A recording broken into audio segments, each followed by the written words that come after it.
মানুষের কাছে অ্যাভেলেবল সহজলভ্য করার জন্যই কিন্তু এসেছি। আমরা কিন্তু সারা দেশেই ঘুরতেছি দেখার জন্য, প্র্যাকটিক্যালি খালি শুনলে তো হবে না। প্র্যাকটিক্যালি কী করলে মানুষের কী সুবিধা হবে আমরা দেখার জন্য এসেছি।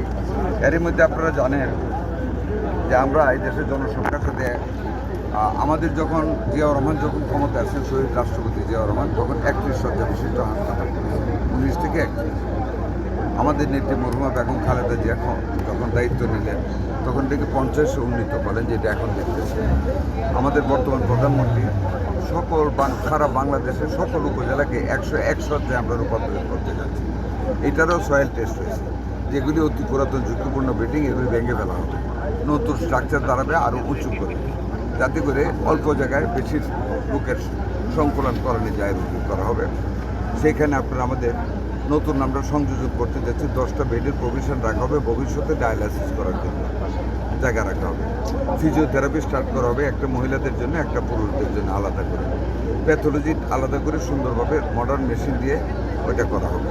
পর্যাপ্ত পরিমাণ স্টাফ দেওয়া হবে। আমরা আরও 500 ডাক্তার নিয়োগ করতে যাচ্ছি। এর মধ্যে আমরা 1 লক্ষ স্বাস্থ্যকর্মী নিয়োগ করতে যাচ্ছি, যার মধ্যে 80,000 হবে মহিলার মধ্যে মিডওয়াইফার অ্যান্ড কেয়ার গিভার বেশি নেওয়া হবে, যাতে করে বেশিরভাগ নর্মাল ডেলিভারি করানো যায়।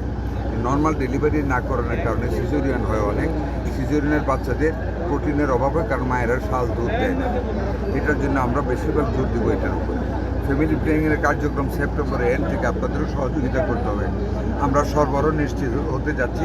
পর্যাপ্ত পরিমাণে আমরা কন্ট্রাসেপটিভ এবং যা যা লাগে মহিলাদের আমরা সকল জিনিস সাপ্লাই দেবো, যাতে করে আমাদের যে গ্রোথ রেটটা 2-এর উপরে চলে গেছে এটাকে যাতে কমানো যায়। এখানে নার্সরা, স্থানীয় নার্সরা খুব খারাপ ব্যবহার করে। পিএইচএফ সাহেবও বলেছেন, স্থানীয় লোকও বলেছেন, ওদেরকে আমি উদ্যোগ করতে যাচ্ছি 48 ঘন্টার মধ্যে। ডাক্তারের শর্টেজ আছে, ডাক্তারও দিয়ে দেবো আগামী 48 ঘন্টার মধ্যে। আদারওয়াইজ পরিষ্কার পরিচ্ছন্নই পেয়েছি। আমার কথা শুনে করুক আর যেভাবেই করো, তেমন অপরিষ্কার না। রান্নার কোয়ালিটিও ভালো দেখেছি। ভিতরে যে অপরিষ্কার আছে প্রেমিসটা, এটার জন্য আমি ডিসি মহোদয়কে অনুরোধ করেছি। উনি ইউনোকে ইনস্ট্রাকশন দিয়েছেন ওনাদের কর্মীদের কালকে বা পরশু থেকে ভিতরের জায়গাটাকে পরিষ্কার করে আর পরিচ্ছন্ন কর্মী যাতে বাড়ায় নেওয়া যায়, এটা করা হবে। আরেকটা দাবি, এখানে খাওয়ার পানির অত্যন্ত অসুবিধে। সেখানে 4টে ইউনিয়নের জন্য 3,000 লিটারের ট্যাঙ্কি চেয়েছেন। এটা তো মাননীয় প্রধানমন্ত্রীর সাথে আমি আলাপ করবো। এরকম কোনো স্কিম আছে না, তবে that's not a bad idea. এটা আমি খুব গুরুত্বের সাথে আলাপ করবো। আপনারা দোয়া করবেন, আপনারা একটু খেয়াল রাখবেন।